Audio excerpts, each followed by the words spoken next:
Good afternoon. How do we do? A little bit earlier than previously. I've got meetings with folk this afternoon, so I'm going to have to be dashing off. I don't know when they would end, so I thought it was better to do it early. And then if anybody jumps on at 12:45 to pray with us, then, well, they can watch as live as it were. I'm Sammy, and we are gathering together to pray for Cant Gymru. Not so much the organisation, but the vision of 100 churches to be planted across Wales in a 10-year span. And that in itself, as I say every single week, is not church for church's sake, but because churches are, in God's wisdom, the mechanism through which he reveals himself to new people, through which his kingdom comes, that we can sometimes speak and talk and act as if the Christian life is like something narrow and kept to myself, or that one can live as a Christian and make an impact in this world. But amazingly, God has designed it so that we would reflect his glory, magnify his glory, shine his brightness, and demonstrate the power of the gospel by living in quirky, weird, messed up communities together. That's God's plan, not mine. And as people who desire for God's kingdom to come and his glory to go forth, that means we are committed to churches and churches being planted, especially in the parts and the regions of Wales that are neglected proportionally compared to, say, the Bible Belt of the M4, which Ammanford, in God's grace, sits right on the edge of, and benefits from having a church like Amford Evangelical Church and a number of others nearby who want to, along with us, share the hope of Jesus in the gospel. So that's what we're praying for. I rambled, but you can go to cant.cymru as a website, and you can find out a far more articulate version of that. You can also find out information about Day for Wales that is happening this Saturday up in Builth and I think we're up to about 9 folks from AEC going now, so that will be encouraging for us together, and perhaps for you to join with us, celebrating, thanking God for what he has been doing and to seek him for what he might be doing. Right, well, after that intro, we always go and we look at the scriptures, and today we are looking at Psalm 3. And not for any particular Bible exposition or what have you, but as something that will inform and inspire our prayers, for want of a better word, something that can shape how it is that we are praying for that vision of 100 churches to be planted across 10 years. So I think it was yesterday I was reading Psalm 3, and a couple of things jumped out at me, and I thought I want to pray that for the glory of God across Wales. So this is a Psalm of David when he flees from his son, when trouble pursues him, when in one sense all seems lost. He's risen to the throne, he's overcome Saul, and he's experienced the trials and tribulations that led up to that. But now, even from within his own household, there is opposition that has seen him leave Jerusalem, leave the palace, and once again to go into hiding. So this is what we read. Lord, how my foes increase. There are many who attack me, many who say about me, there is no help for him in God. But you, Lord, are a shield around me, my glory and the one who lifts up my head. I cry aloud to the Lord, and he answers me from his holy mountain. I lie down and sleep. I wake up again because the Lord sustains me. I will not be afraid of thousands of people who have taken their stand against me on every side. Rise up, Lord. Save me, my God, and strike all my enemies on the cheek. You break the teeth of the wicked. Salvation belongs to the Lord. May your blessing be on your people. So as I was reading this, psalm yesterday, and I was contemplating Wales and the situation that it finds itself in spiritually. I thought really the church in Wales as it is now is a lot like David's situation in verses 1, 2, 3, and 4. That it feels like, or it doesn't feel like, this is the reality that our nation, our society, our culture that we find ourselves in cries out, there is no help from your God. The people we want to reach are far from him. They're not seeking him. They're anti him. There are things that are going on which make it seem as if that you are faithful to God, if you trust in Jesus, if you believe in his word, that you are the bad guy, that you are the odd ones out. Without wanting to overplay the hostility that we encounter, that is like the environment that we are in. We're the minority, the majority are anti-Christ, anti-God, anti-worship of him. And yet, we know, don't we? We exist, and we've been kept by God. You are a shield around us.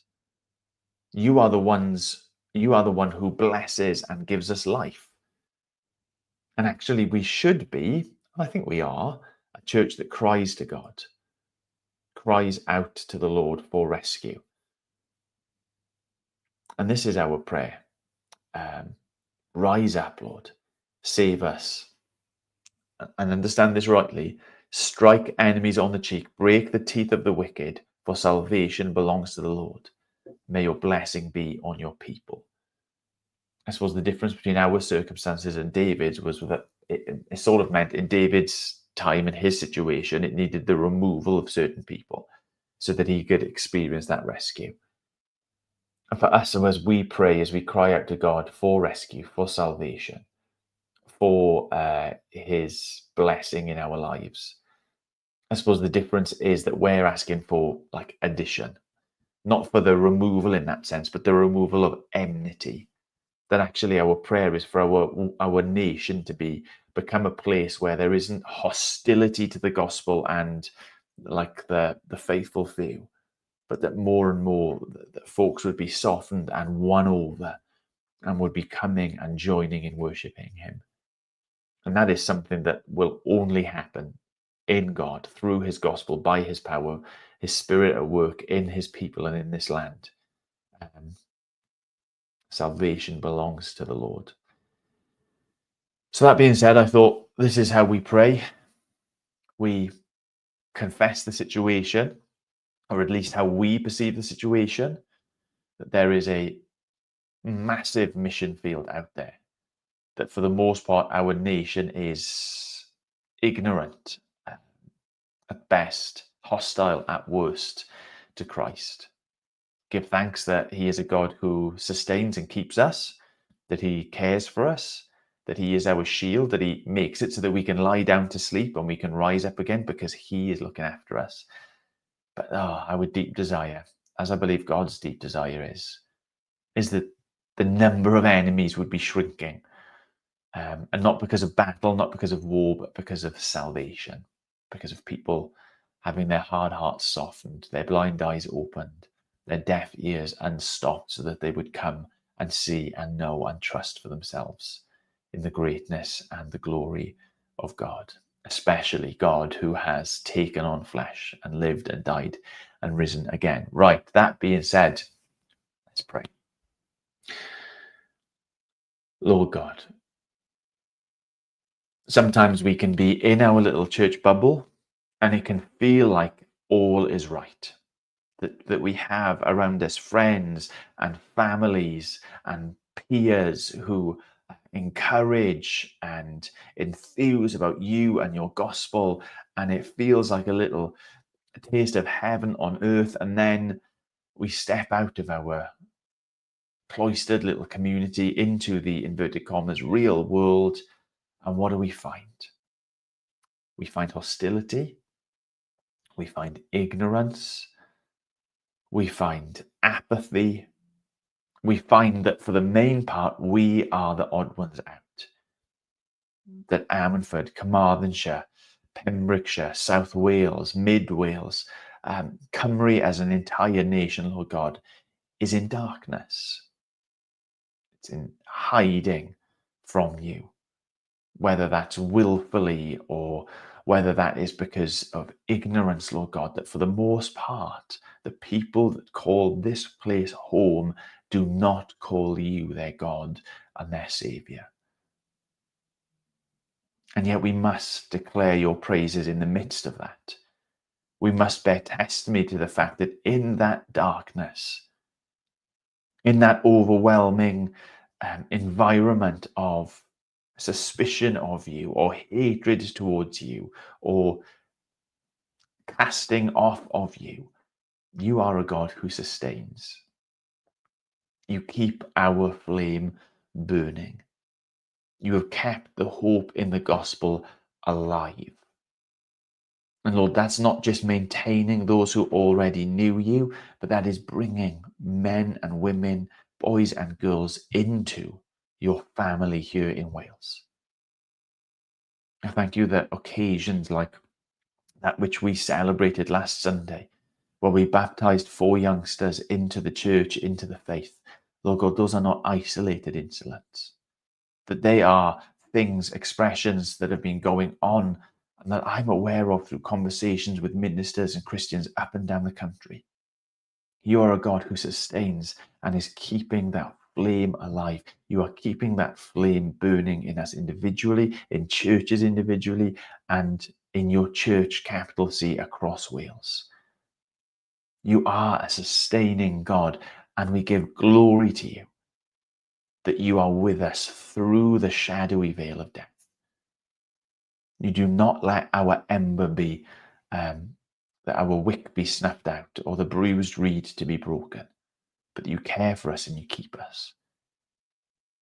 But we do pray, Lord God, we do pray that as we know you desire more and more people to come into the saving knowledge of Christ the Son, of his sacrifice in our place, of the life that springs forth from him, life now and life eternal. Lord God, we do pray for that to increase.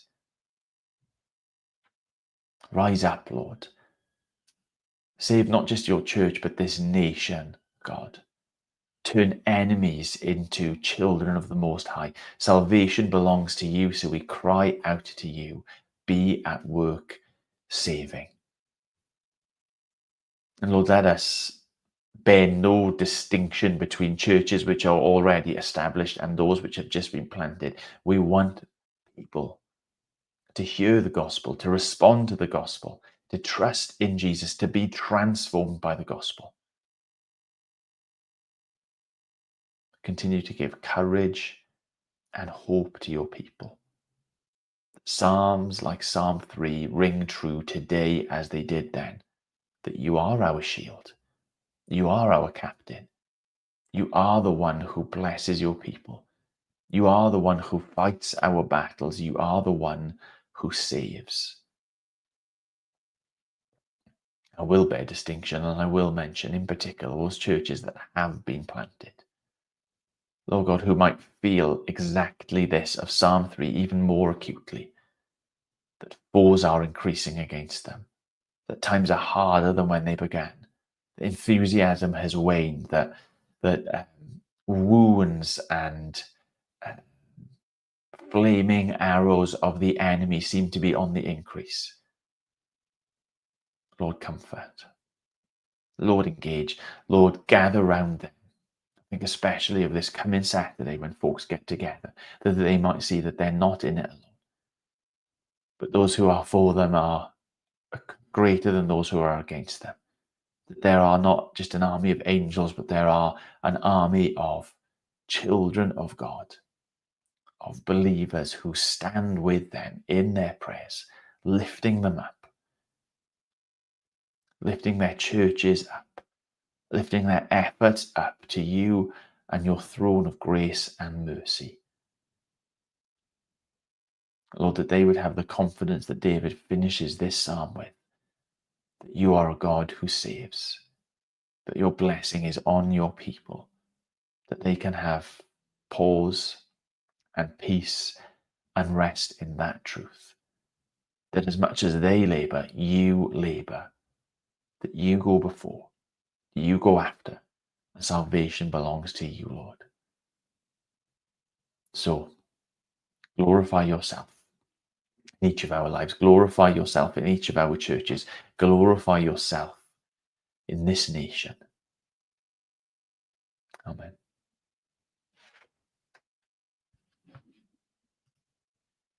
Peace.